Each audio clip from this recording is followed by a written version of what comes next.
This is our smooth hydro sponge. It's great for cleaning your more delicate materials like suede, leather, and your pride knit uppers. Today we're going to be cleaning my Yezzy Breds. These aren't too dirty, they're very dusty. I wore them out in the desert. We're going to use our giant athletic care kit and our hydro sponge to bring them back to life. Okay, first thing, we're going to use our brush, get a little bit of the shoe cleaner on there and start attacking the midsole.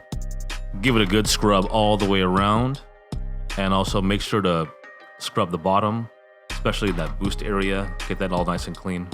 Okay, and once you're done with that, give it a nice wipe down. Now we're going to use our smooth hydro sponge to clean the prime knit upper.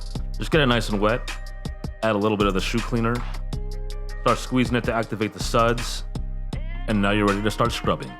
The shoe cleaner will immediately start lifting up all the dirt and dust, so make sure to give everything a really good scrub all the way around. And once you're done, give everything a nice wipe down with the towel, and your Yezzy uppers will look brand new again. Alright, there it is, our Yezzy Breds all cleaned up, but we're not done yet. We're going to hit it with our freshener and make sure to get all the way up on the inside, and then we're going to hit it with the shoe shield all the way around. Alright, so there it is, from crusty and dusty to like new again. The giant athletic shoe care kit and our smooth hydro sponge getting the job done on my Yezzy Breds.